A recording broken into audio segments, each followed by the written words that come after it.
Thank you so much, everyone, for staying with us. It's the issue in the southeastern region of the country where the clash between the members of IPOB and military officers is running into what has become a curfew now declared by the governor of Abia State. I have with me in the studio Professor Banji Akintoye, a historian, elder statesman, and also a legal practitioner, Mr. Ikechukwu Ikeji, a regular analyst here on China's television, and Mr. Dafe Akpedaye, senior advocate of Nigeria, who's been talking to us from downtown Lagos.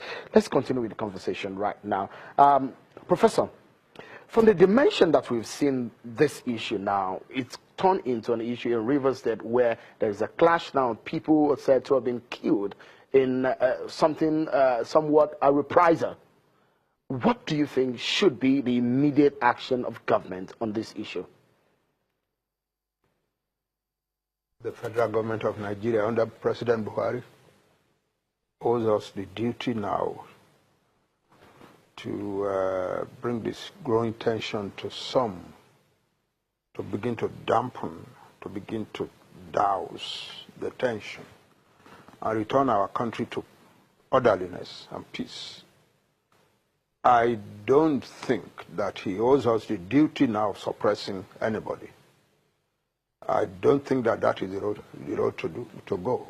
Do you think it's the road to suppressing anybody, or it's just an activity of the military? That is, oh, well, the military doesn't act unless the president of Nigeria commands them to act. Don't let us make it. People think that the military is some sort of entity that can just go on and do its work. No, it's not like policemen in the streets. When policemen in the streets see a crime being committed, they don't need to go and ask the governor or the president or anybody. They act immediately. The military is not like that. The military does not move unless the president of Nigeria orders them to move. And so they are going to the east or going to the south earlier on is entirely a product of an order from the president of Nigeria.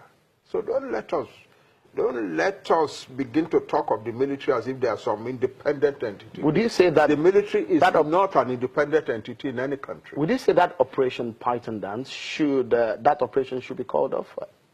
I think the president needs to look at it. And if I was sitting in front of him, I would say, Mr. President, call this thing off and lead us through peaceful means towards a resolution of the problems of our country. And we can achieve peace. You asked the question earlier on, how do you think the president can do this? And the president has, the president's office did say about 2 weeks ago, oh, the president cannot just dictate restructuring to Nigeria and so on. Yes, that's true. But the president can guide Nigeria along the path to restructuring. When you have come to a point in the life of a country that from all imaginable angles, a request is being made for a particular step, it is incumbent on the rulers of the country to look at it carefully and to attend to it, and not treat it as if it doesn't exist. Okay. We saw this example, this type of situation in India, after the secession of Pakistan and Bangladesh. There were other nationalities in India that wanted to secede also. And a lot of people who didn't want India to break up then began to demand restructuring of the federal. You will explain to us, because that restructuring has become like a cliche, but let me allow Mr. Ikechukwu Ikeji to come in on this one. Legally speaking now, the role of the army and in a civil environment like this, what do you think should be happening in terms of what the police should be doing and what the army should be doing, and what exactly happened to not casting blames this time around? No, but there's no way you would speak without apportioning blames in this scenario. There is no reason for the military to enter into Abia State at all. There is no there's no breakdown of public order or security that the police cannot handle. You are a journalist, you can testify to that. If you look at section 217 of the Constitution, it lists certain functions of the military, of the army and the other arms of the military.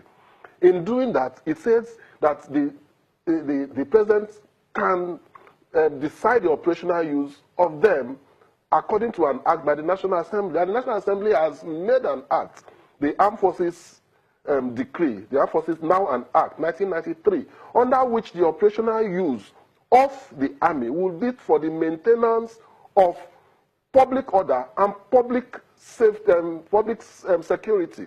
So the question is, was there any apparent, ostensible, clear, unambiguous, or undebatable breakdown of law and order? Or that's in the Constitution, or did they talk about when there is a situation of insurrection? Is there an insurrection? Insurrection means simply raising a different opposition force against the state. Yeah. That is insurrection. There is no insurrection. Okay. Mr. Dafe Akpedeye, as it stands right now, you were sounding a word of caution right now. If we will learn from our history and going forward, the agitation seems to be multifaceted right now.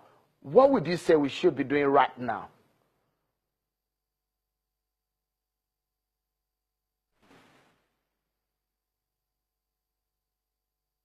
Okay.